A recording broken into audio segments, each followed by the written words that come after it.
दोस्तों, यह बहुत पुरानी बात है। एक गांव के नजदीक ही महामुनि भरद्वाज रहा करते थे। उनका एक आश्रम था। वह इतने बड़े ज्ञानी थे कि उन्हें हर इंसान के बीते हुए कल, आज और आने वाले कल के बारे में सब पता होता था।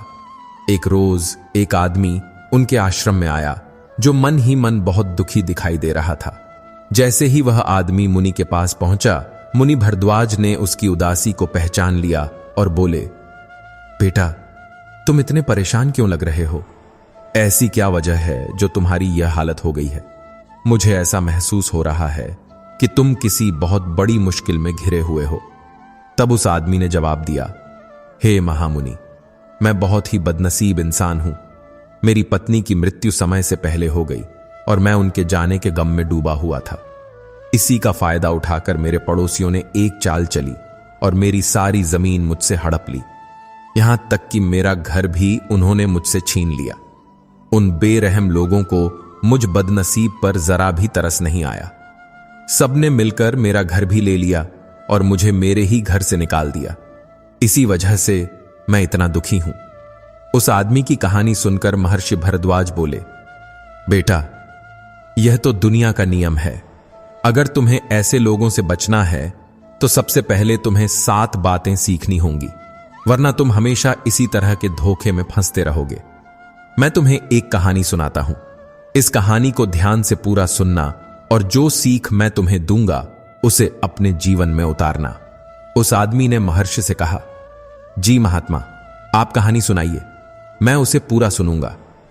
दोस्तों, मैं आप सबके लिए मां लक्ष्मी और भगवान नारायण से यह विनती करता हूं कि जो भी व्यक्ति इस वीडियो को अंत तक देखेगा और इसमें भगवान श्री विष्णु का नाम लिखेगा, उसका घर हमेशा धन और संपत्ति से भरा रहे और उसके परिवार में हमेशा सुख शांति बनी रहे।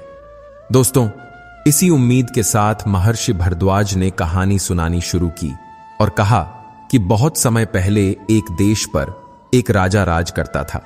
उस राजा की 6 पत्नियां थीं। उसका साम्राज्य बहुत दूर दूर तक फैला हुआ था। वह राजा दिल का बहुत अच्छा और धर्म को मानने वाला था। वह अपनी प्रजा को हमेशा अपने परिवार की तरह देखता था और उनकी भलाई के लिए ही काम करता था। वह अपनी प्रजा के लोगों को अपने बच्चों जैसा मानता था। उस राजा के राज्य के लोग भी उससे बहुत प्यार करते थे। उसकी सल्तनत की हदें बहुत दूर तक थीं। राजा के राज में किसी को भी किसी तरह का कोई दुख या परेशानी नहीं थी। लेकिन उस राजा की अपनी कोई औलाद नहीं थी। इसी वजह से राजा हमेशा चिंता में डूबा रहता था। संतान पाने की चाहत में राजा ने एक के बाद एक 6 शादियां कर ली थीं, लेकिन किसी भी रानी से उसे संतान का सुख नहीं मिला था। उसने बहुत प्रयास किए पर कोई फायदा नहीं हुआ। राजा अपने महल में पूजा पाठ तो करवाता ही था, साथ ही अपने राज्य के हर मंदिर में जाकर पूजा और यज्ञ करता था और बहुत दान पुण्य भी करता था, पर फिर भी उसकी रानियां मां नहीं बन सकीं। जैसे जैसे वक्त गुजरता गया, राजा का दुख और भी गहरा होता गया। कुछ समय बाद एक ऐसा दौर आया जब राजा बहुत ज्यादा दुखी हो गया था। अपने राजा को दुखी देखकर उसके राज्य के लोग भी परेशान रहने लगे थे, क्योंकि वे सभी चाहते थे कि उन्हें राजा जैसा ही ख्याल रखने वाला एक नया राजा मिले, एक उत्तराधिकारी मिले, और उनकी यह इच्छा पूरी नहीं हो पा रही थी। उस राज्य के लोग हमेशा भगवान से दिल से यह प्रार्थना करते थे कि राजा के घर कम से कम एक बेटा तो जरूर हो जो उनके राज्य का अगला राजा बन सके। इसीलिए राजा की प्रजा भी सभी देवी देवताओं से प्रार्थना करती थी और मन्नतें मांगती थीं। एक दिन की बात है, राजा शिकार के लिए जंगल की ओर निकला। शिकार के दौरान वह एक हिरण के पीछे दौड़ने लगा और उसका पीछा करते करते वह जंगल में बहुत अंदर तक चला गया, लेकिन हिरण उसके हाथ नहीं आया। वह हिरण न जाने कहां लंबी लंबी छलांगें मारता हुआ उस जंगल में कहीं ओझल हो गया था। राजा बहुत देर तक हिरण को जंगल में यहां वहां खोजता रहा, पर वह उसे कहीं नहीं मिला। इतनी देर तक भटकने के कारण राजा को बहुत तेज प्यास लग गई थी और वह अपना रास्ता भी भूल गया था। फिर भी वह घोड़े पर बैठकर आगे बढ़ता जा रहा था। चारों तरफ सिर्फ घना जंगल ही था। तभी अचानक उसे कहीं से पानी के बहने की आवाज सुनाई दी। राजा ने मन में सोचा कि लगता है आसपास कोई झरना है। राजा झरने की आवाज की दिशा में आगे बढ़ने लगा। कुछ दूर चलने पर राजा को वह झरना करनी है दिख गया। झरने के पास पहुंचकर राजा अपने घोड़े से उतरा और जैसे ही पानी पीने के लिए झुका, अचानक उसे एक आवाज सुनाई दी। आप कौन हैं? और आपको दिख नहीं रहा कि मैं यहां नहा रही हूं? आप यहां कैसे आ गए? राजा ने हड़बड़ाकर पीछे मुड़कर देखा। सच में अपनी प्यास में उसे यह ध्यान ही नहीं रहा कि एक युवती उस झरने में स्नान कर रही थी। उसने तुरंत अपनी नजरें दूसरी ओर घुमा लीं और कहा, मुझे बहुत प्यास लगी थी, इसलिए मैं पानी पीने चला आया। कृपया मुझे माफ कर दें। मैंने आपको नहीं देखा था। अगर आपको बुरा न लगे तो क्या मैं पानी पी सकता हूं? पानी पीने के बाद मैं यहां से चला जाऊंगा। वैसे भी मैं रास्ता खो चुका हूं। आप कौन हैं और इतने घने जंगल में अकेले क्या कर रही हैं? मुझे तो इतनी तेज प्यास लगी थी और इस तरफ से आवाज आई तो मैं यहां आ गया। प्यास के मारे मेरा ध्यान कहीं और गया ही नहीं। राजा के सवाल का जवाब देते हुए वह लड़की बोली, मैं पास के ही गांव में रहती हूं। मेरा तो यहां रोज का आना जाना है। मैं हर दिन आकर इसी झरने में नहाती हूं। यह झरना जंगल के बीच में है, इसलिए यहां कभी कोई आता जाता नहीं। मैं तो बेफिक्र होकर नहा रही थी। मुझे क्या पता था कि आप यहां आ जाएंगे। आप मेरी तरफ पीठ करके पानी पी लीजिए और थोड़ी देर वहीं रुक जाइए। मैं आपको रास्ता दिखा दूंगी। राजा ने पानी पिया और थोड़ी दूर जाकर एक पेड़ की छांव में लड़की की तरफ पीठ करके खड़ा हो गया और उसका इंतजार करने लगा। उधर लड़की ने जल्दी जल्दी नहाकर एक चट्टान के पीछे अपने कपड़े बदले और कुछ ही देर में राजा के पास आ गई। राजा के पास आकर वह बोली, अगर आपको और पानी पीना है तो पी लीजिए। राजा ने कहा, नहीं नहीं, पानी तो मैंने पी लिया है। अब तुम अपना परिचय दो और मेरी मदद करो। तब वह लड़की बोली, मैंने अपने घर ले जाने के लिए कुछ फल तोड़कर रखे हैं। आपको भूख लगी होगी, आप चाहें तो उन्हें खा सकते हैं। क्या आप फल खाएंगे? अगर आप खाना चाहें तो मैं आपको दे सकती हूं। यह कहकर वह राजा का जवाब सुने बिना ही टोकरी से फल निकालकर झरने के पानी में धोकर राजा को खाने के लिए देने लगी। राजा उसे लगातार देख रहा था। उसने देखा कि वह बार बार उससे फल खाने की जिद कर रही है। तब राजा ने उससे फल ले लिए और पूछा, क्या तुम नहीं खाओगी? वह बोली, नहीं, आप मेहमान हैं, आप खाइए। अब राजा ने उससे कहा, तुमने अभी तक अपने बारे में कुछ बताया नहीं है। मैं तुम्हारे बारे में जानना चाहता हूं। तब वह बोली, मेरा नाम सावित्री है और मैं पास के ही गांव में रहती हूं। मेरे गांव का नाम भगत है। मेरे परिवार में सिर्फ मेरी मां है। हम दोनों मां बेटी जंगल से फल और लकड़ियां इकट्ठा करके उन्हें बेचकर अपना गुजारा करते हैं। और हां, हमारे घर के पास एक छोटा सा जमीन का टुकड़ा है जिसमें हम कुछ अनाज और सब्जियां उगा लेते हैं। उन सब्जियों को हम बाजार में बेच देते हैं, जिससे हमारा खर्च चल जाता है। मैंने तो अपने बारे में सब बता दिया, पर आपने अभी तक यह नहीं बताया कि आप कौन हैं। तब राजा ने एक पल के लिए सोचा और फिर कहा, जब मैं अगली बार तुमसे मिलने आऊंगा तब बताऊंगा कि मैं कौन हूं।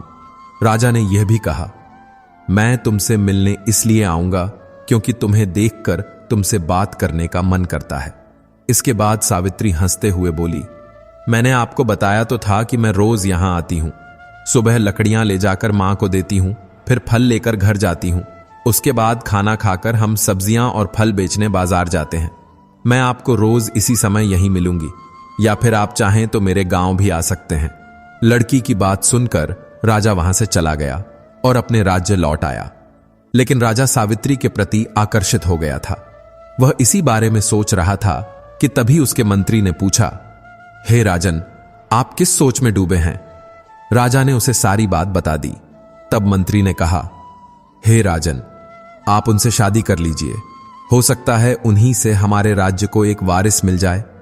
मंत्री की सलाह सुनकर अगले ही दिन राजा अपने मंत्री के साथ सावित्री से मिलने निकल गया।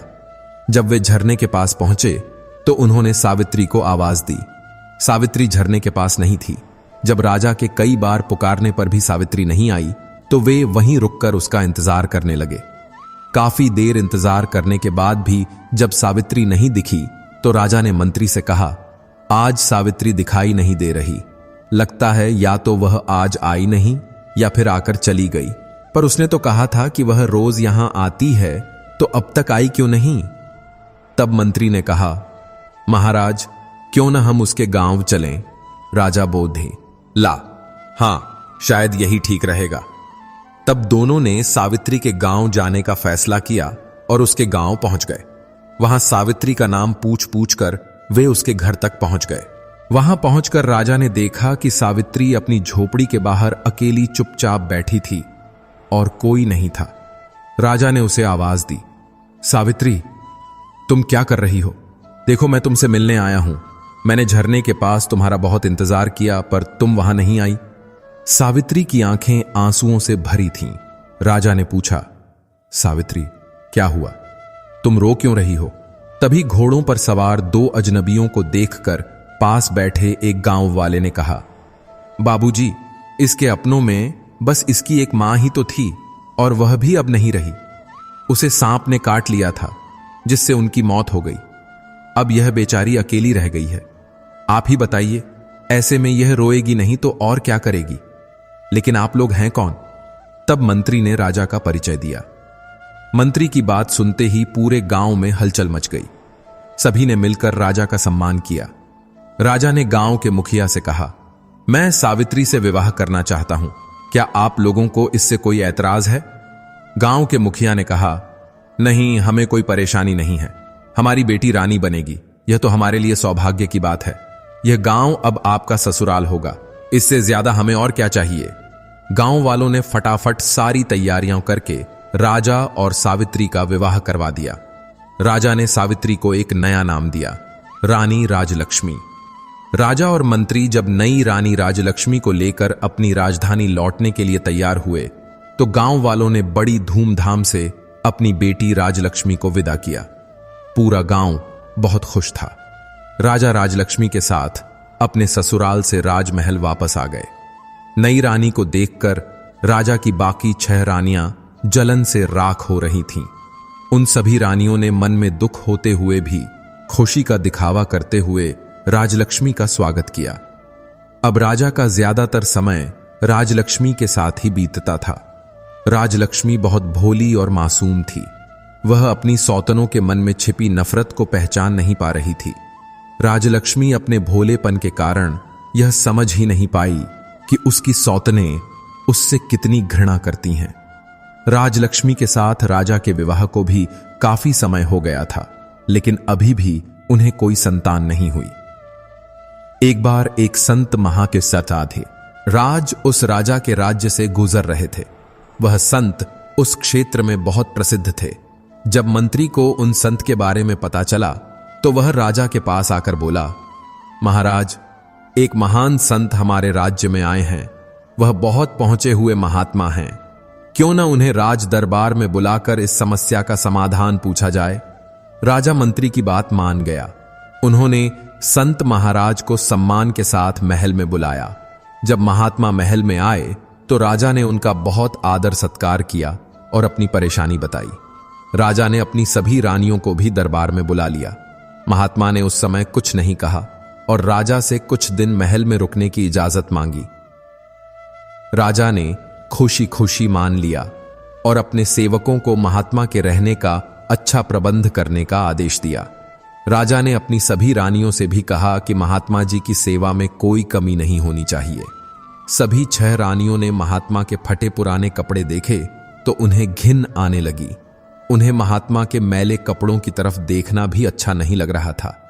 जब राजा उनसे महात्मा की सेवा करने को कहते तो वे कोई न कोई बहाना बनाकर टाल देती थीं। लेकिन सबसे छोटी रानी राजलक्ष्मी उन महात्मा की पूरी सेवा करती थी। शायद जंगल में पली बड़ी होने के कारण उसे इस बात का घमंड नहीं था कि वह एक रानी है। उसने पूरे मन से उन महात्मा की सेवा की। कुछ दिनों बाद जब महात्मा जाने लगे तो जाने से पहले उन्होंने सबको आशीर्वाद दिया। आखिर में उन्होंने सबसे छोटी रानी राजलक्ष्मी को अपने पास बुलाया और कहा, बेटी, तुमने मेरी बहुत सेवा की है, मेरा बहुत ध्यान रखा है। बहुत जल्द तुम्हें एक सुंदर संतान मिलेगी और इस महल में बच्चों की किलकारियां गूंजेंगी। यह सुनकर राजा और रानी राजलक्ष्मी बहुत खुश हुए। उन्हें आशीर्वाद देकर महात्मा चले गए। और सचमुच कुछ ही दिनों में छोटी रानी गर्भवती हो गई। कुछ ही दिनों में राजलक्ष्मी ने राजा को खुशखबरी दी कि वह पिता बनने वाले हैं। रानी के गर्भवती होने की खबर सुनकर राजा की खुशी का कोई ठिकाना नहीं रहा। अब राजा रानी राजलक्ष्मी का और भी ज्यादा ध्यान रखने लगा। उसने राजमहल के सभी दास दासियों को आदेश दिया कि राजलक्ष्मी की हर इच्छा पूरी की जाए, ताकि उसे कोई तकलीफ न हो। उसने राजगुरु को भी यह निर्देश दिया कि वह रोज रानी को धार्मिक और प्रेरणा देने वाली कहानियां सुनाए। जब रानी के गर्भवती होने की खबर पूरे राज्य में फैली तो हर तरफ खुशी की लहर दौड़ गई। राज्य के सभी लोग जश्न मनाने लगे। चारों तरफ बधाइयों का तांता लग गया। सब खुश थे कि राज्य को अपना वारिस मिलने वाला है। पर 6 रानियां तो जलन से भुन रही थीं। वे आपस में सोचने लगीं कि अब क्या होगा।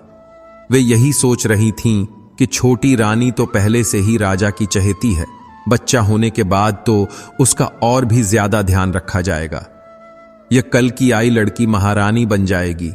उसके बाद हम सबका तो कोई मोल ही नहीं रहेगा और यह हमें अपनी दासी समझेगी। इस तरह वे आपस में मिलकर रानी राजलक्ष्मी को परेशान करने की कोशिश करती थीं, लेकिन उनकी कोई भी कोशिश कामयाब नहीं हो पाती थी।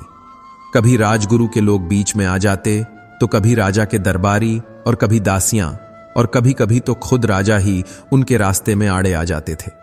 इस तरह समय बीतता गया और रानी के बच्चे को जन्म देने का समय भी नजदीक आ गया। तभी अचानक राज्य की सीमा पर दुश्मनों ने हमला कर दिया। उनके विद्रोह को कुचलने के लिए राजा ने सेनापति को भेजा, पर वह नाकाम रहा। तब राजा को खुद ही सीमा पर जाना पड़ा। राजा ने अपनी सबसे बड़ी रानी को छोटी रानी राजलक्ष्मी की ठीक से देखभाल करने का आदेश दिया और वह विद्रोह को दबाने के लिए महल से निकल गया।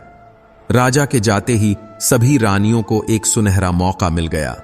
वे सभी राजलक्ष्मी से मीठी मीठी बातें करतीं और बच्चे के लिए जरूरी सावधानियों के बारे में बताकर चली जाती थीं।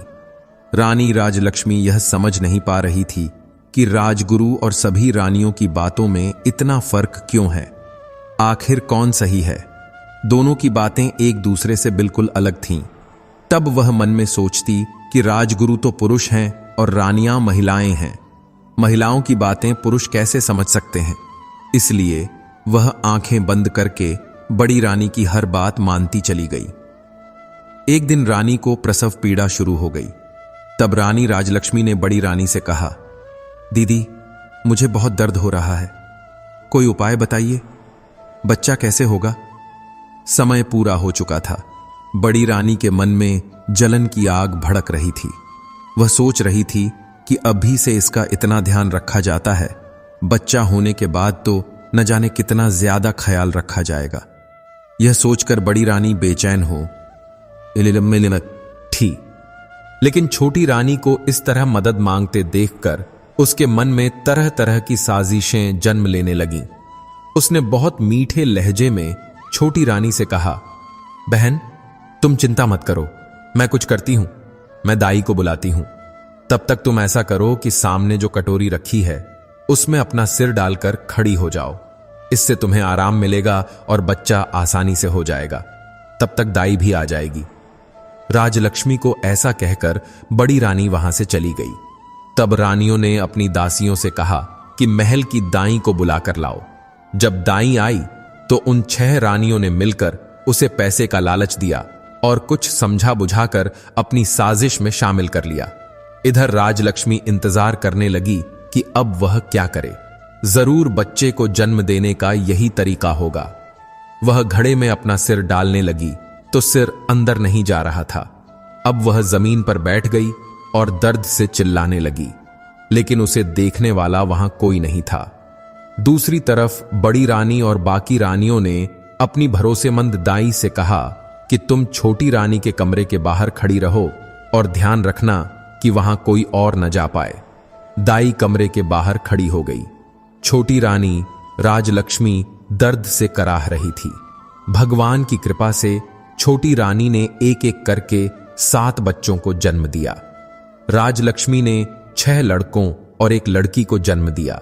जिससे उसे बहुत ज्यादा तकलीफ हो रही थी और वह बेहोश हो गई। यह देखकर दाई ने जल्दी से बड़ी रानी को बुलाया और सभी बच्चों को दिखाया।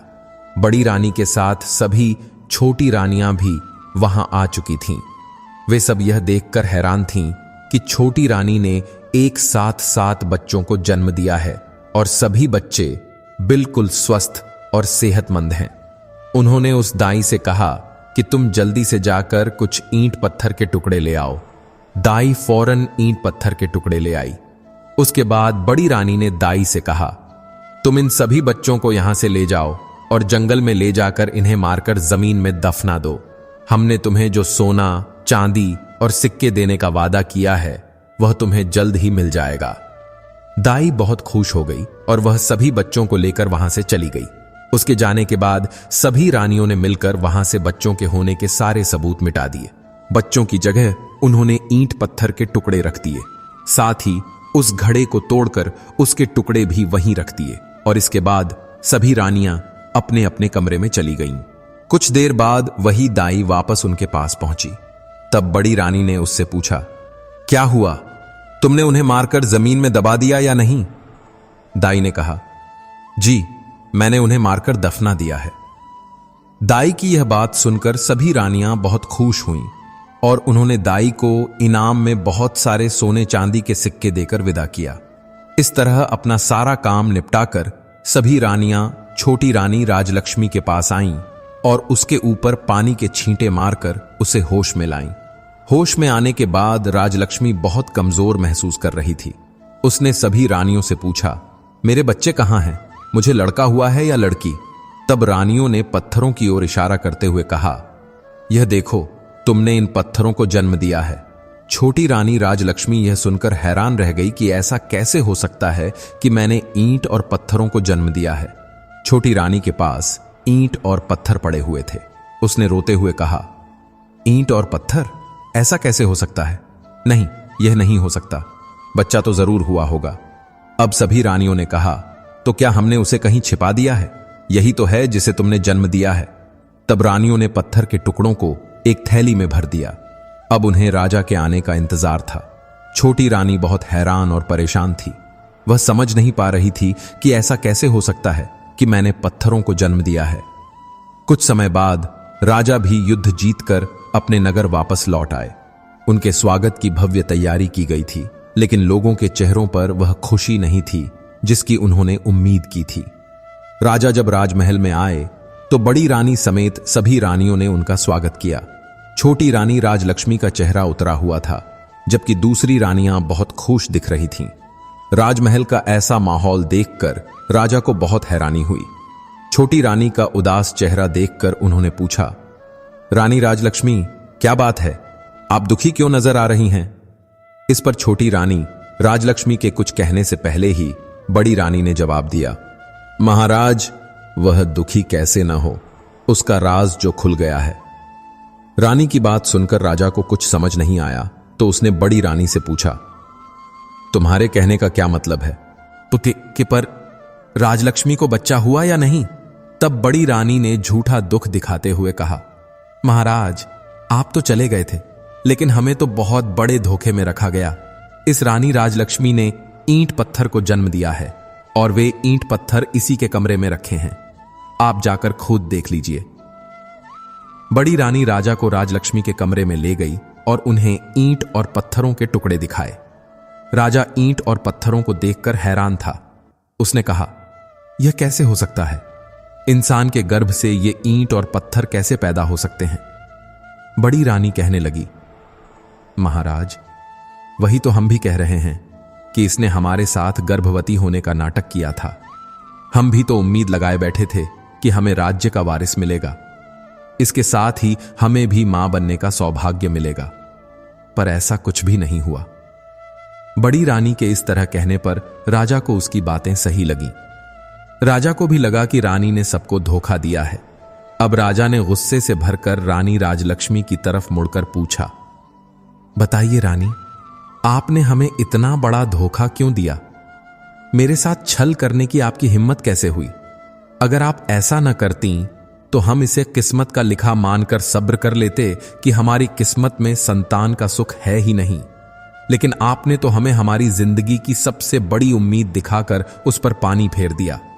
हम तो आपके भोले भाले चेहरे पर फिदा होकर आपको अपनी रानी बनाकर लाए थे। हमने आपको इतना प्यार और इज्जत दी, पर आप उस सम्मान के लायक नहीं हैं। आपने हमें धोखा देने से पहले हमारे बारे में एक बार भी नहीं सोचा। हमें आपसे ऐसी उम्मीद बिल्कुल नहीं थी। हमने आप पर कितना भरोसा किया और आपने हमारे साथ इतना बड़ा धोखा किया।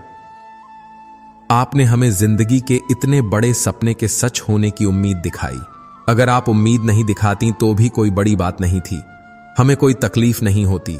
लेकिन आपने जो धोखा हमारे साथ किया है उसकी सजा तो हम आपको जरूर देंगे।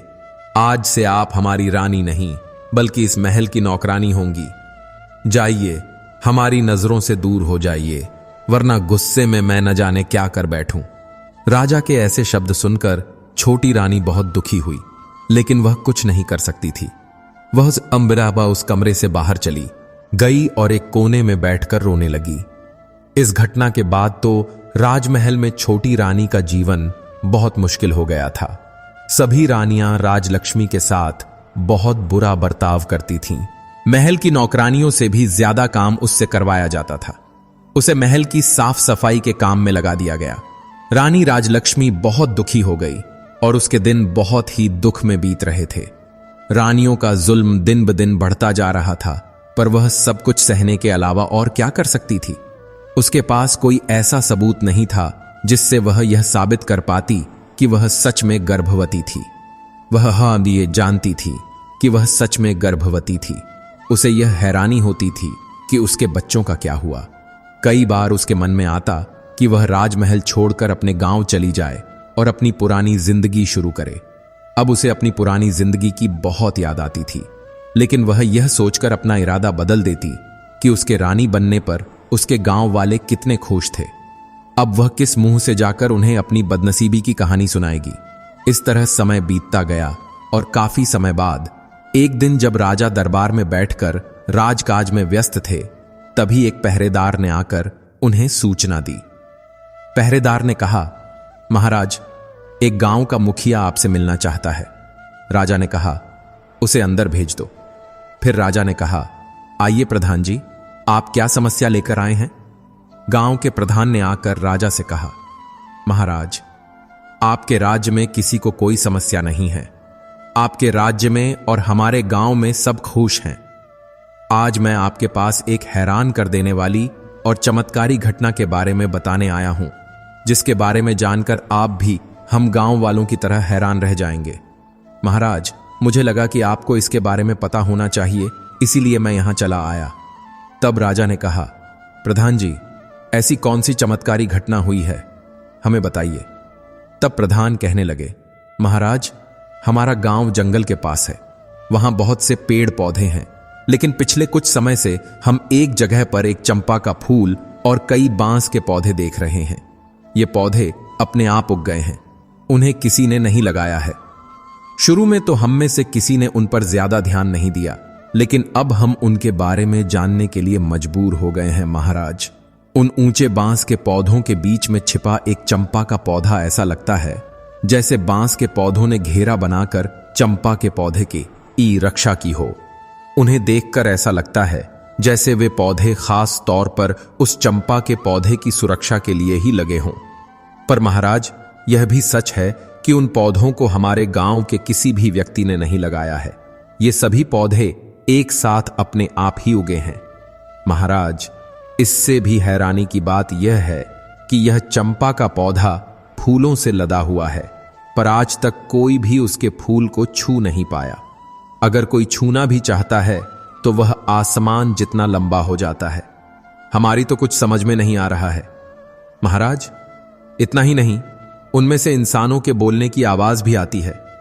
चंपा और बांस के सभी पौधे आपस में इंसानी आवाज में बातें करते हैं। अब गांव के प्रधान की ये सारी बातें सुनकर राजा हैरान हो गए। राजा के साथ साथ सभी दरबारी भी चकित थे। राजा ने कहा, ऐसा कैसे हो सकता है? ठीक है प्रधान जी, आप हमें यह बताइए कि वे पौधे बातें करते हुए क्या कहते हैं। तब प्रधान कहने लगे, महाराज, जब कोई भी व्यक्ति फूलों को लेने के लिए चंपा के पौधे की ओर हाथ बढ़ाता है तो चंपा के पौधे से आवाज आती है, बांस भैया, यह गांव के लोग फूल लेने आए हैं, इन्हें फूल देना है या नहीं। इसके बाद उन बांस के पौधों में से आवाज आती है, नहीं बहन, लग जा आकाश से। इसके बाद चंपा की डालियां इतनी ऊंची हो जाती हैं कि कोई भी इंसान उन तक नहीं पहुंच पाता। लंबे डंडे से भी चंपा के फूलों तक पहुंचना नामुमकिन हो जाता है। लेकिन हर रोज सुबह के समय चंपा के फूल जमीन पर बिखरे मिलते हैं, जो बहुत ही खुशबूदार होते हैं। प्रधान कहता है, महाराज, हैरानी की बात तो यह है कि सभी गांव वालों ने फूल तोड़ने की बहुत कोशिश की, पर आज तक एक भी फूल अपने हाथों से नहीं तोड़ पाए। यहां तक कि कई दूसरे गांव के लोगों ने भी बहुत कोशिश की, पर कोई भी एक फूल नहीं तोड़ पाया। सब नाकाम रहे। अब तो सभी लोगों ने उस चंपा के पौधे को आकाश चंपा के नाम से बुलाना शुरू कर दिया है। राजा ने प्रधान की ये सभी बातें सुनने के बाद हैरान होकर मंत्री को आदेश दिया, मंत्री जी, आप खुद जाकर देखिए वे किस तरह के पौधे हैं और इसके बारे में हमें पूरी जानकारी दीजिए। मंत्री जी ने कहा, मैं खुद जाकर देखता हूं। मंत्री जी उसी समय प्रधान को लेकर दरवाजे रेखे से बाहर निकल गए। राजा और सारे दरबारी हैरान थे। वे सब यह सुन और देख रहे थे, पर समझ नहीं पा रहे थे कि आखिर सच्चाई क्या है। मंत्री के वहां से जाने के बाद राजा भी यह सोचकर अपने काम में लग गए कि मंत्री जी गए हैं, वह सब कुछ पता लगाकर आ ही जाएंगे। राजमहल से निकलकर जब मंत्री जी प्रधान के साथ उन पौधों के पास पहुंचे तो सभी गांव वाले भी वहां इकट्ठा हो गए।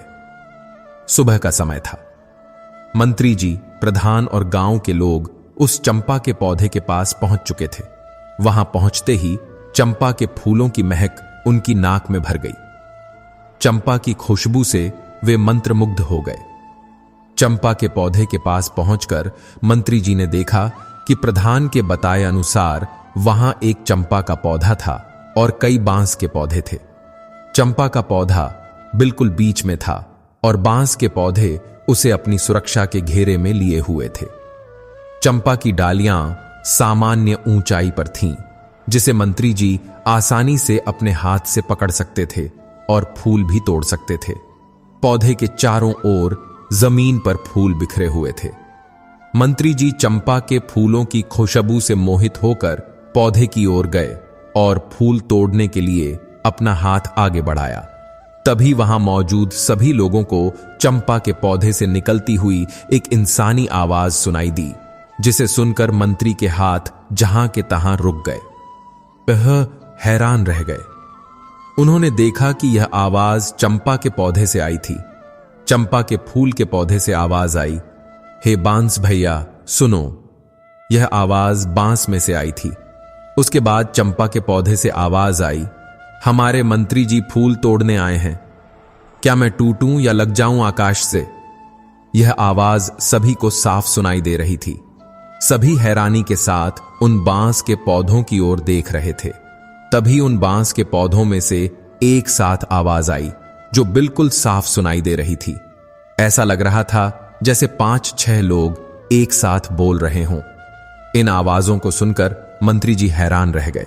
ऐसा लगा जैसे उनके हाथों के साथ साथ उनका दिमाग भी सुन्न हो गया हो और वे सभी बांस से कह रहे थे, नहीं बहन चंपा, लग जा आकाश से। यह वही मंत्री जी हैं जिन पर हमारी मां की जिम्मेदारी थी, लेकिन इन्होंने अपनी जिम्मेदारी पूरी नहीं की, इसलिए इनके सामने झुकना नहीं। एक भी फूल इन्हें छूने मत देना। इसीलिए बहन चंपा, लग जा आकाश से। और अचानक से चंपा की सभी डालियां इतनी ऊंची हो गईं कि अब मंत्री जी किसी भी तरह से उसका एक भी फूल नहीं तोड़ सकते थे। मंत्री जी ने चंपा के फूल तोड़ने की बहुत कोशिश की, लेकिन बहुत प्रयास करने के बाद भी वह एक फूल भी नहीं तोड़ सके। उन बांस के पौधों में से अब जो आवाज आ रही थी वे मंत्री जी से कह रही थीं, जाइए मंत्री जी, आप अपने राजकाज का काम कीजिए। आप किसी इंसान की जिम्मेदारी लेने के लायक नहीं हैं। मंत्री जी, आप अपनी जिम्मेदारी ठीक से नहीं निभाते। आपने एक बार भी यह देखने की कोशिश नहीं की कि हमारी महारानी राजलक्ष्मी गर्भावस्था के आखिरी समय में कैसी हैं और उनका प्रसव कैसा होगा। ऐसे मुश्किल समय में उन्हें कौन कौन सी समस्या हो सकती है। इसलिए अब आप यहां से जाइए। हमारी नजर में आपने अपराध किया है, आप हमारी नजरों से दूर हो जाइए। उन बांस की बातें सुनकर मंत्री जी हैरान थे। एक तरफ तो उन्हें इस बात की हैरानी हो रही थी कि ये पौधे इंसानों की आवाज में कैसे बात कर रहे हैं, वहीं दूसरी तरफ वह यह सोचकर भी हैरान थे कि वह सचमुच रानी राजलक्ष्मी को दिन में सिर्फ एक बार देखकर आ जाते थे। यह बात सच तो थी, लेकिन उन्हें यह समझ नहीं आ रहा था कि यह बात इन पौधों को कैसे पता चली, और वह आत्मग्लानि से भर उठे, क्योंकि उन्हें गर्भावस्था के आखिरी समय में रानी की देखभाल और प्रसव अपनी निगरानी में करवाना चाहिए था। अब उन्हें यह महसूस हो रहा था कि सच में उन्होंने अपनी जिम्मेदारी सही ढंग से पूरी नहीं की है। पर यह बात इन पौधों को कैसे पता है? तब उन्होंने पौधों से पूछा, आप ही हमें बताइए, हमसे क्या गलती हुई है और हमारी उस गलती का क्या प्रायश्चित हो सकता है जिससे हमारी भूल सुधर सके। पर उसके बाद उन पौधों से कोई आवाज नहीं आई। मंत्री जी पौधों से बात करने की बार बार कोशिश करते रहे। उन्होंने पौधों से कई तरह के सवाल पूछे, लेकिन उन्हें पौधों की तरफ से कोई जवाब नहीं मिला और न ही अब पौधों की तरफ से कोई आवाज आ रही थी। लेकिन चंपा की डालियां अभी भी ऊंची थीं, इसलिए मंत्री जी बहुत परेशान थे। मंत्री जी को उनके सवालों के जवाब नहीं मिले थे। वह निराश होकर वहां से वापस जाने लगे।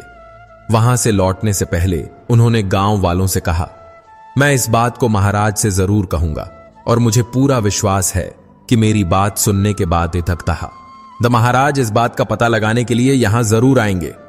इसके बाद मंत्री जी वहां से अपनी राजधानी वापस आ गए। राजमहल वापस आकर उन्होंने महाराज को सारी बातें बताईं और कहा, महाराज, मुझे लगता है कि राजमहल में कोई साजिश तो जरूर हुई है। अब मुझे तो अपने ऊपर शर्म आ रही है। मुझे ऐसा लग रहा है कि जैसे मैं राजलक्ष्मी की देखभाल ठीक से नहीं कर पाया। आज मुझे उन पौधों की बात सुनकर ऐसा लग रहा है कि कुछ ऐसा हुआ है जो हम लोग नहीं जानते। कुछ तो बहुत ही गलत हुआ है जिसका हमें पता नहीं है, पर उन पौधों को इसके बारे में सब कुछ पता है। मैंने अपनी तरफ से उन पौधों से सब कुछ जानने की पूरी कोशिश की, लेकिन उन्होंने मुझे कुछ नहीं बताया। महाराज, मेरा आपसे अनुरोध है कि आप एक बार वहां जरूर चलें और खुद देखें। हो सकता है वह चंपा का पौधा आपको सारी बातें बता दे। अब मंत्री की पूरी बात ध्यान से सुनकर राजा ने कहा, ठीक है, हम खुद चलेंगे और अपने साथ अपनी रानियों को भी लेकर चलेंगे। हम सब लोग वहां चलकर देखेंगे। पर वह राजा राजलक्ष्मी को नहीं ले जाना चाहता था। अब मंत्री जी को कुछ समझ नहीं आ रहा था कि वह क्या करें। उन्होंने फिर से कोशिश करते हुए महाराज से कहा, महाराज, अगर आप राजलक्ष्मी का चेहरा नहीं देखना चाहते तो न देखें, लेकिन उन्हें अपने साथ जरूर लेकर चलें, क्योंकि महाराज, मुझे लगता है राजमहल में कोई साजिश तो जरूर हुई है और उसका पता हमें नहीं चल पाया है। महाराज, मुझे दुख है कि अनजाने में मैं भी इस साजिश में शामिल हो गया हूं। इसीलिए तो चंपा और बांस ने मुझे जिम्मेदारी न निभाने वाला इंसान कहा और साथ ही वे मुझसे बहुत नाराज लग रहे थे। हे महाराज, आप मेरी इतनी सी बात मानकर मुझ पर उपकार कीजिए। हो सकता है इससे मुझे अपनी भूल सुधारने का मौका मिल जाए और मेरे किसी अनजाने पाप का प्रायश्चित हो जाए। मंत्री की भावनाओं को समझते हुए महाराज ने कहा, ठीक है मंत्री जी, अगर आप राजलक्ष्मी को साथ ले जाना चाहते हैं तो ले जा सकते हैं, लेकिन इतना ध्यान रहे कि वह मेरी नजरों के सामने ना आने पाए। अगर वह मेरे सामने आ गई तो मैं बर्दाश्त नहीं करूंगा, क्योंकि उसने मुझे इतना बड़ा धोखा दिया है। इसलिए मैं उसे अपने सामने नहीं देख सकता। इस प्रकार राजा और मंत्री के बीच चंपा के पास जाने का दिन और समय तय हो गया। अब राजा और मंत्री के वहां जाने की तैयारी होने लगी। तय दिन और समय पर राजा अपनी रानियों के साथ चंपा के फूलों के कबीरी फूलों के का राज जानने के लिए निकल पड़े। आगे रथ में खुद उनकी बड़ी रानी थी और पीछे 5 रानियों की पालकी थी। उनके कई खास दरबारी भी उनके साथ जा रहे थे। राजा के आदेश के अनुसार छोटी रानी राजलक्ष्मी को सभी के साथ जाना था, पर मंत्री जी ने उनके जाने का इंतजाम अपने परिवार के साथ किया था और पूरे सम्मान के साथ एक पालकी में अपने परिवार वालों के साथ उनकी यात्रा तय की। मंत्री जी को अब भी अपने आप पर शर्म आ रही थी कि उन्होंने गर्भ के समय रानी की पूरी तरह से देखभाल नहीं की थी और उन्होंने रानी के प्रसव का सही इंतजाम नहीं किया था। उन्हें पूरा विश्वास हो गया था कि रानी ने राजा को धोखा नहीं दिया है, उनके साथ छल हुआ है। राजा की सवारी अब गांव की तरफ चल दी और गांव के पास आकर एक जंगल में रुक गई। गांव के बाहर गांव की सीमा पर पड़ाव डाला गया। गांव के लोग राज परिवार के स्वागत में जुट गए। अगले दिन सुबह यह काफिला चंपा के पौधे के पास जा पहुंचा और सभी लोग उसके चारों ओर घेरा डालकर बैठ गए।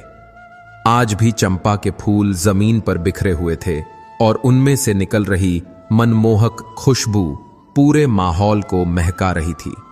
चंपा की खुशबू से वहां मौजूद सभी लोग खुश हो रहे थे। अब राजा भी उस चंपा के पौधे का राज जानने के लिए बेचैन थे। सभी 6 रानियां राजा के पास खड़ी थीं, पर सिर्फ छोटी रानी राजलक्ष्मी उनके पास न होकर मंत्री जी की पत्नी के साथ खड़ी थी। तभी एक रानी ने महाराज से कहा, महाराज, अगर आपकी इजाजत हो तो मैं कुछ फूल तोड़ लूं? मुझे इसकी खुशबू से बहुत अच्छा लग रहा है। राजा ने कहा, हां रानी जी, क्यों नहीं, आप जरूर फूल लीजिए। तभी दूसरी रानी ने कहा, महाराज, मेरी भी फूल तोड़ने की बहुत इच्छा हो रही है। इनकी खुशबू इतनी अच्छी है कि मैं खुद को रोक नहीं पा रही। आप आदेश दें तो मैं भी कुछ फूल तोड़ लाऊं। तभी महाराज ने सभी को इजाजत दे दी। जब दोनों रानियां उसके पास गईं और उन्होंने चंपा के फूलों को तोड़ने के लिए अपना हाथ आगे किया, तभी चंपा के फूलों से आवाज आई, रानी, आप रुकिए, आप हमारी इजाजत के बिना इस तरह हमारे फूल नहीं तोड़ सकती। आवाज सुनते ही रानी के हाथ जहां के तहां रुक गए। आसपास बैठे सभी लोग भी इस आवाज को सुनकर डर गए। तभी चंपा के पौधे से आवाज आई, बांस भैया आ, हमारी सौतेली मां हमारे फूल लेने आई है। मैं टूटूं या लग जाऊं आकाश से।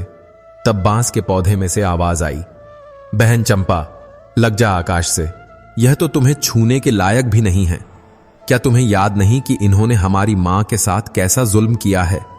इसीलिए बहन, इनके बारे में मत सोच और लग जा आकाश के साथ। तुरंत ही चंपा की डालियां ऊपर उठने लगीं और आसमान को छूने लगीं। निराश होकर महारानी वापस आकर अपनी जगह पर खड़ी हो गईं। इसी तरह 5वीं, चौथी, तीसरी और फिर दूसरी रानी भी हार मानकर अपनी जगह पर बैठ गईं। इसके बाद आई सबसे बड़ी रानी।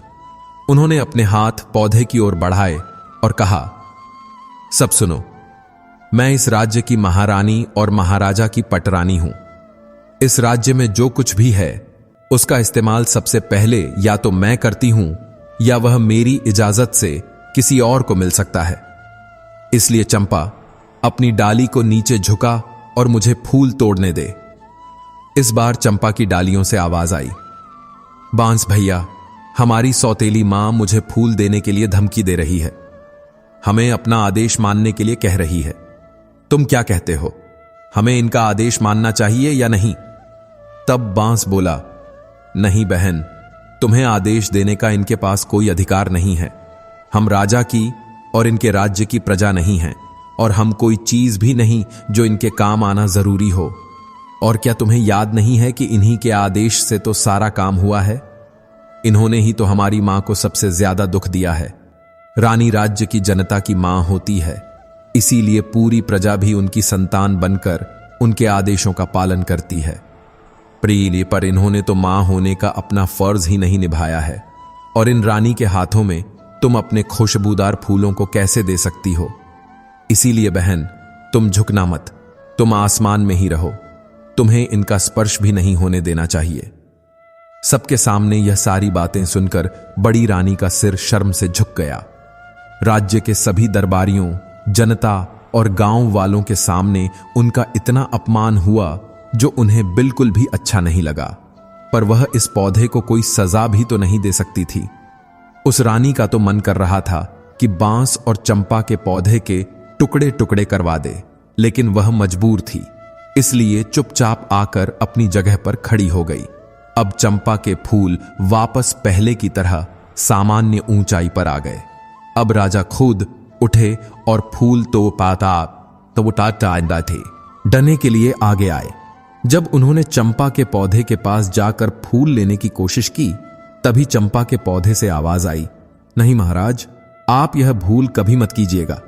आपको फूल तोड़ने से रोकने के लिए मैं अपने भैया से इजाजत नहीं लूंगी। अगर भैया इजाजत दे भी देंगे तो भी मैं आपके हाथों में नहीं आऊंगी। इसीलिए आप अपने हाथ पीछे ही रखिए और फूल लेने का ख्याल छोड़ दीजिए। राजा हैरान होकर उनकी बातों को सुनने लगे। आखिर ऐसा क्या हुआ कि उनको रोकने के लिए चंपा अपने भाइयों से भी इजाजत नहीं लेगी और बिना इजाजत के ही उन्हें रोक दिया। उन्होंने पूछा, मैं इस देश का राजा हूं, तुम मुझे यह बताओ कि जब मैंने कभी भी किसी के साथ अन्याय नहीं किया है, मैं अपनी प्रजा को अपनी संतान मानता हूं और उनकी तरह उनकी देखभाल भी करता हूं। मैंने कभी किसी जानवर या पक्षी को भी तकलीफ देने की नहीं सोची, फिर तुम ऐसा क्यों कर रही हो? इस बार चंपा के पौधे से हंसते हुए आवाज आई, आप अपनी पूरी प्रजा को संतान मानते हैं, पर आप उन बातों पर विश्वास करते हैं जो दूसरे मन से बनाकर आपसे कह देते हैं। आप वह मान लेते हैं। आप खुद कभी भी सच्चाई जानने की कोशिश नहीं करते। आपने प्रजा को संतान माना, लेकिन आपने अपनी संतान की खोज खबर लेने की कभी भी कोशिश नहीं की। आपने कभी यह जानने की कोशिश नहीं की कि आपकी अपनी संतान कहां है, आपकी अपनी संतान कैसी है। आप ही बताइए, क्या कभी आपने यह सब जानने की कोशिश की है? आप अपने राज्य की सुरक्षा करने की बात करते हैं, लेकिन आप तो अपनी गर्भवती पत्नी की सुरक्षा नहीं कर पाए। आपने एक सच्ची औरत का विश्वास नहीं किया और उन्हें धोखेबाज कहकर नौकरानी बना दिया। इस तरह हमारी मौत की साजिश में आप भी शामिल हो गए। महाराज, जब आप अपनी पत्नी को ही सुरक्षा नहीं दे पाए तो आप किसी और को क्या सुरक्षा दे पाएंगे? तब राजा ने कहा, मैंने कौन सी गलती की है, मुझे बताइए। तब चंपा के पौधे ने कहा, यह जानने का अधिकार आपको नहीं है, इसीलिए आप वापस जाएं और अपने राज्य का काम देखें, युद्ध लड़ें। आपकी प्रजा आपकी संतान जरूर है, लेकिन उस प्रजा की संतान की देखभाल करने के चक्कर में आप अपनी संतान, अपने होने वाले बच्चों की रक्षा नहीं कर पाए। इसलिए आप यहां से जाइए। अब राजा के पास कहने के लिए कोई शब्द नहीं थे, इसलिए वे अपनी जगह पर आकर चुपचाप खड़े हो गए। उनकी कुछ भी समझ में नहीं आ रहा था कि पूरी सच्चाई क्या है। अब मंत्री जी ने राजा से कहा, महाराज, अब आप अगर आदेश दें तो हम छोटी रानी राजलक्ष्मी को एक बार फूल तोड़ने के लिए पौधे के पास भेज दें।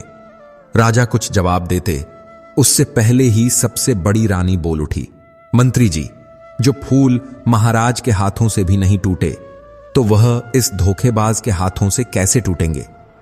मंत्री जी ने सवालिया नजरों से महाराज की ओर देखा। चंपा के पौधे से अब तक हुई इतनी बातों से राजा के मन में भी अब शक पैदा होने लगा था। उनके मन में भी कहीं न कहीं यह ख्याल आने लगा था कि रानी राजलक्ष्मी के साथ सच में कोई साजिश तो नहीं हुई थी।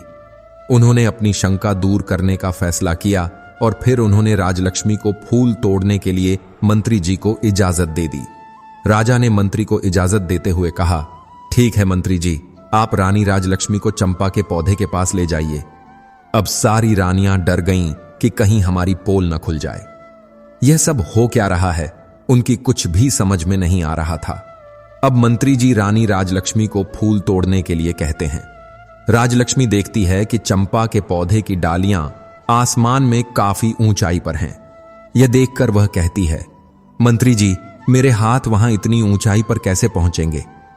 मंत्री जी ने कहा, रानी जी, आप एक बार वहां जाकर तो देखिए।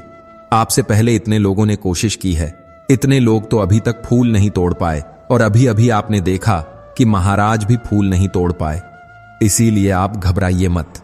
अगर आपसे भी नहीं टूटेगा तो क्या हुआ, छोड़ दीजिएगा, लेकिन आप चलिए तो सही।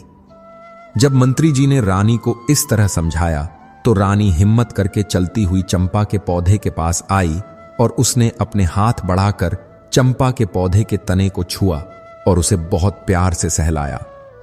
रानी को ऐसा लगा जैसे उसे कोई सुख मिल रहा है। वह पौधे को सहला रही थी। तभी पौधे से आवाज आई, बांस भैया सुनो। अब आवाज थोड़ी रुंधी हुई थी। तब बांस ने कहा, बहन चंपा, तुम रो क्यों रही हो? चंपा ने कहा, हमारी मां फूल लेने आई हैं। उन्होंने मुझे बहुत ही प्यार से छुआ है। उनके पहले कोमल स्पर्श से मैं खुश हो गई हूं, इसलिए मेरा दिल भावुक हो गया और आज मैं द्रवित हो गई हूं। आप मुझे आदेश दें कि अब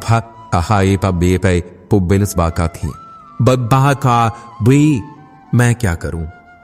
मेरी तो इच्छा हो रही है कि मैं अपनी मां के पैरों में अपने सारे फूल चढ़ा दूं। इस पर सभी बांस के पौधों से एक साथ आवाज आई, हां बहन चंपा, बिल्कुल सही है। तुम्हारा दिल जो कह रहा है वही करो। मां के चरणों में तो स्वर्ग है, मां के चरणों का स्पर्श कर लो। इस आवाज के साथ ही सभी ने बहुत हैरानी से देखा कि सारी डालियां झुककर रानी के पैरों को छूकर रानी राजलक्ष्मी के चारों ओर फैल गईं। उसके ऊपर चंपा के फूलों की बारिश हो रही थी। रानी राजलक्ष्मी के सिर से पांव तक चंपा के फूल भरे हुए थे और रानी आंसू बहाते हुए चंपा की डालियों को अपने हाथों से पकड़कर सहलाती जा रही थी। रानी राजलक्ष्मी की आंखों से आंसू बहने लगे। यह देखकर सभी राज कर्मचारी, दरबारी और गांव वाले भावुक हो गए। सबकी आंखों से आंसू बहने लगे। राजा ने उन पौधों से पूछा, तुम यह बताओ कि तुम कौन हो? तुम देखो नर हो या किसी और लोक के प्राणी हो? तुमने किसी को भी अपने फूलों को छूने तक नहीं दिया, पर अब छोटी रानी की बाहों में तुम अपने फूल बरसा रही हो। इसका क्या मतलब है? इसके पीछे क्या कारण है? मुझे बताओ, मैं इसके बारे में विस्तार से जानना चाहता हूं। इस बार चंपा ने कहा, राजन, मैं और यह 6 बांस आपकी और छोटी रानी की ही संतान हैं। हम 7 भाई बहनों का जन्म एक साथ हुआ था। मुझसे बड़े 6 भाई और मैं सबसे छोटी बहन थी। हमारे जन्म के समय हमारी मां प्रसव के समय बहुत ज्यादा पीड़ा में थी। हमारी मां ने आपकी बड़ी रानी और इस राज्य की महारानी से अपनी मदद करने के लिए विनती की, तो बड़ी रानी ने हमारी मां को एक कोठी में मुंह डालकर खड़ी हो जाने के लिए कहा था। वह कोठी बहुत ऊंची थी। ऊंची होने के कारण मेरी मां ने जो पानी पीने का घड़ा था उसमें अपना सिर डालने की कोशिश की, लेकिन उसका मुंह भी छोटा होने के कारण उनका सिर तो अंदर नहीं गया, पर मेरी मां की परेशानी और बढ़ती गई।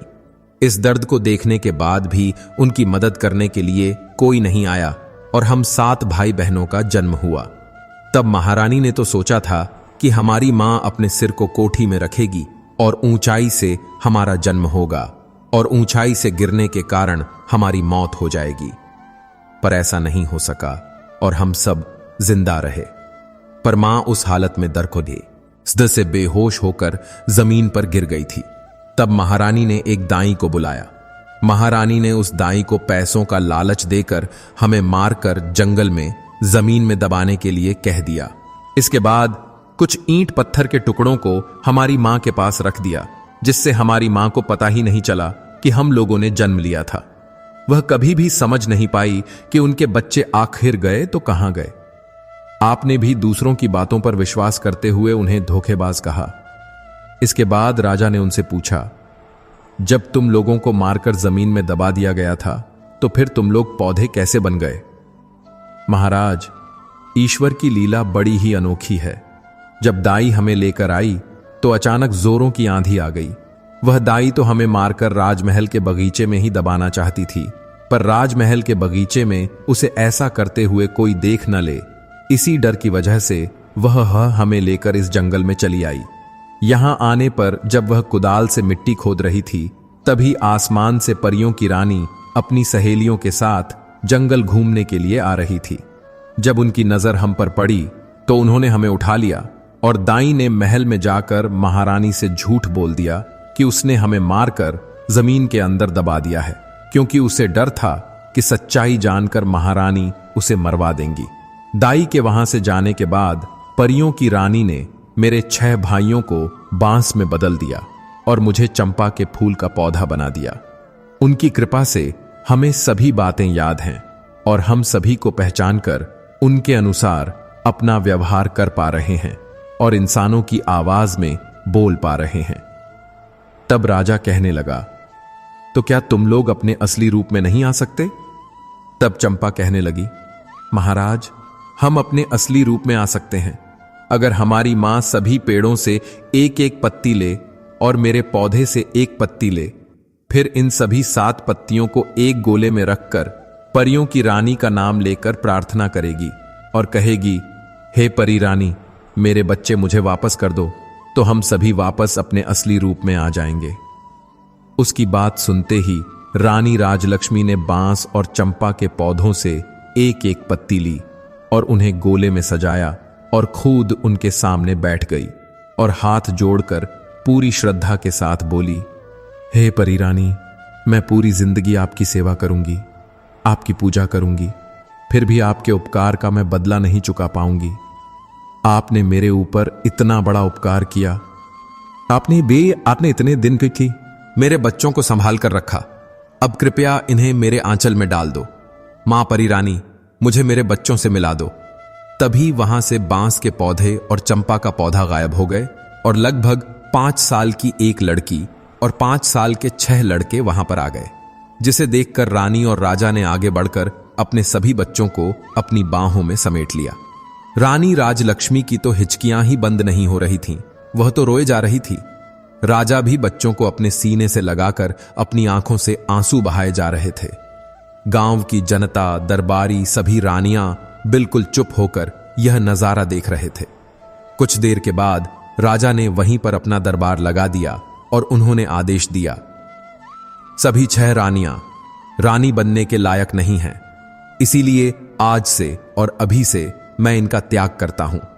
छोटी रानी राजलक्ष्मी को इतने दिन जो कष्ट सहने पड़े, उसके लिए मैं उनसे माफी मांगता हूं और उन्हें अपनी पटरानी बनाता हूं, और राजकुमारी की हत्या की साजिश रचने के लिए दोषी मानते हुए मैं बड़ी रानी को मौत की सजा देता हूं।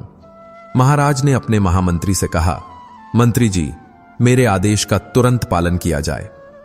रानी राजलक्ष्मी, जो अब तक अपने बच्चों को अपनी बाहों में समेटे अपने सीने से लगाए बैठी आंसू बहा रही थी, उन्होंने अचानक से अपना सिर उठाया और कहा, महाराज, आज मेरे लिए खुशी का बहुत बड़ा दिन है, क्योंकि आज मेरे बच्चे मुझे वापस मिल गए। आज के इस खुशी भरे दिन पर मैं किसी के लिए अंधेरा नहीं लाना चाहती, इसीलिए आपसे मेरी एक गुजारिश है। आप मेरी यह गुजारिश मान लीजिए कि बड़ी रानियों को मौत की सजा न दें, वरना इनका दोष हमारे बच्चों, हमारे राज्य और राज्य की जनता पर हमेशा के लिए ग्रहण की तरह छाया रहेगा। इसलिए महाराज, इन सबको माफ कर दीजिए। राजा ने कहा, रानी, आपका दिल बहुत बड़ा है, पर मैं सबको माफ तो नहीं कर सकता, इसलिए इन्हें माफी तो नहीं दी जा सकती, पर आपके कहने पर इनका दंड कुछ कम करके उम्र कैद में बदल सकता हूं। जब तक यह जिंदा रहेंगी, जेल में रहेंगी। इस जेल में इन्हें एक समय का खाना मिलेगा, पर जेल के बाहर यह एक पल के लिए भी नहीं निकल पाएंगी। यही इनकी सजा होगी। इसके बाद राजा और रानी राजलक्ष्मी ने सभी गांव वालों को अपनी तरफ से कई उपहार दिए और सभी मंत्रियों और दास दासियों के साथ राजधानी लौट आए। आते समय नजारा बदल चुका था। राजा के साथ रथ में रानी राजलक्ष्मी और बच्चे सवार थे और 6 रानियां बंदी की हालत में सैनिकों के बीच चलती हुई पैदल राजमहल की ओर जा रही थीं। राजमहल पहुंचने पर उन्हें जेल में डाल दिया गया। राजा रानी राजलक्ष्मी के साथ और अपने बच्चों के साथ सुख से अपने राज्य की जनता का पालन करते हुए अपना जीवन बिताने लगे। रानी राजलक्ष्मी के दिन जैसे पहले थे, वह बदल गए थे। भगवान की कृपा से राज्य के सभी लोगों के जीवन में भी खुशियां आ गईं। भगवान अच्छे के साथ हमेशा अच्छा करते हैं और बुरे का अंजाम बड़ा ही भयानक होता है। इस कहानी से हमें यह सीख मिलती है कि हमें किसी पर आंख बंद करके भरोसा नहीं करना चाहिए, चाहे वह कितना भी अपना क्यों न हो। अब महर्षि भारद्वाज उस नौजवान से कहते हैं, बेटा, अब मैं तुम्हें उन 7 तरह के लोगों के बारे में बताता हूं जिनसे हमेशा सावधान रहना चाहिए। इन 7 लोगों से हमेशा दूरी बनाकर ही रखनी चाहिए, वरना यह दोस्त बनकर भी धोखा दे देते हैं। पहला, जो इंसान अपना मतलब निकालने के लिए तुम्हारा इस्तेमाल करे और काम पूरा होते ही तुम्हें बीच रास्ते में अकेला छोड़कर चला जाए। ऐसे इंसानों से कभी दोस्ती मत रखो, क्योंकि मौका मिलने पर ऐसे लोग पीठ में छुरा घोंप देते हैं। दूसरे वे लोग होते हैं जो सिर्फ जरूरत पड़ने पर ही तुम्हें याद करते हैं। ऐसे लोगों से हमेशा दूर रहना चाहिए। तीसरा, जो इंसान तुमसे बहुत मीठी मीठी बातें करे उससे फौरन दूरी बना लो, क्योंकि ऐसा इंसान वक्त आने पर तुम्हारे खिलाफ खड़ा हो जाता है और दुश्मन से मिलकर तुम पर ही हावी हो जाता है। चौथा, जो इंसान खुद पर मुसीबत आने पर तुम्हें याद करे लेकिन जब तुम पर मुसीबत आए तो तुम्हारा साथ न दे, तो ऐसे इंसान से हमेशा दूर ही रहना चाहिए। ऐसा इंसान सिर्फ अपने बारे में ही सोचता है, उसे दुनिया से कोई लेना देना नहीं होता। वह सिर्फ मतलब के समय ही तुम्हें याद करता है, तो उसे तुरंत छोड़ देना चाहिए। पांचवां, अगर तुम्हारे परिवार में तुम्हारे भाइयों के बीच लड़ाई हो तो किसी तीसरे इंसान को बीच में बोलने मत दो। इससे घर में फूट पड़ती है और वह इंसान मजे लेता है। तो ऐसे इंसान को अपने घर के मामलों में दखल देने से हमेशा दूर रखना चाहिए। छठा, किसी भी इंसान के लिए अपने आप को पूरी तरह कुर्बान मत करो। से इंसान की अहमियत की बुआई कम हो जाती है और वह इंसान तुम्हारी अहमियत का ही फायदा उठाता है और बाद में वही तुम्हें छोड़ देता है। तो ऐसे इंसान से भी दूर रहना चाहिए। सातवां, एक इंसान को हमेशा लालची इंसान से दूर रहना चाहिए, क्योंकि वह लालच में आकर किसी भी हद तक गिर सकता है। हे पुत्र, यही तुम्हारे साथ भी हुआ है, तुम्हारे साथ भी धोखा किया गया है। अब महर्षि भरद्वाज की बातें उस नौजवान की समझ में आ गई थीं। तब वह नौजवान महर्षि भरद्वाज को प्रणाम करता है और वहां से चला जाता है। दोस्तों, आपको यह कहानी कैसी लगी हमें कमेंट करके जरूर बताइएगा। गीता में श्री कृष्ण कहते हैं कि किसी को धोखा देना एक कर्ज है जो आपको किसी और के हाथों एक न एक दिन जरूर वापस मिलेगा। गीता में लिखा है कि समय का पहिया बहुत तेज चलता है, इसीलिए न तो अपनी ताकत पर घमंड करो और न ही अपने धन पर। जीवन का हर दांव जीतना है तो ताकत से ज्यादा दिमाग का इस्तेमाल करो, क्योंकि ताकत लड़ना सिखाती है और बुद्धि जीतना। श्रीमद् भागवत गीता में श्री कृष्ण कहते हैं कि अगर किसी काम को करने में डर लगे तो याद रखना, यह इस बात का संकेत है कि आपका काम वाकई में बहादुरी से भरा हुआ है। गीता के अनुसार आंखें सिर्फ हमें देखने की शक्ति देती हैं, पर हम कब किसमें क्या देखते हैं यह हमारी भावनाओं पर निर्भर करता है। श्री कृष्ण कहते हैं कि इंसान को खुद को ईश्वर में समर्पित कर देना चाहिए। ईश्वर के सिवा इंसान का कोई नहीं होता। इसके साथ ही यह मानकर काम करना चाहिए कि वह भी किसी का नहीं है। भोग विलास से मिलने वाला सुख पल भर का होता है, जबकि त्याग में हमेशा का आनंद मिलता है। श्री कृष्ण कहते हैं कि अच्छी संगत ईश्वर की कृपा से मिलती है, पर बुरी संगत में भी इंसान अपने कर्मों की वजह से ही पड़ता है। गीता के अनुसार जीत और हार आपकी सोच पर निर्भर करती है। मान लो तो हार होगी और ठान लो तो जीत होगी। श्री कृष्ण कहते हैं कि जब कोई समझदार इंसान अपने सबसे प्यारे व्यक्ति और करीबी रिश्ते को भी छोड़ने के लिए तैयार हो जाए तो समझ जाना चाहिए कि उसके आत्मसम्मान को चोट पहुंची है। आत्मसम्मान किसी व्यक्ति का खुद के प्रति, अपने चरित्र और आचरण के प्रति किया जाने वाला सम्मान है। इसे स्वाभिमान भी कहा जाता है।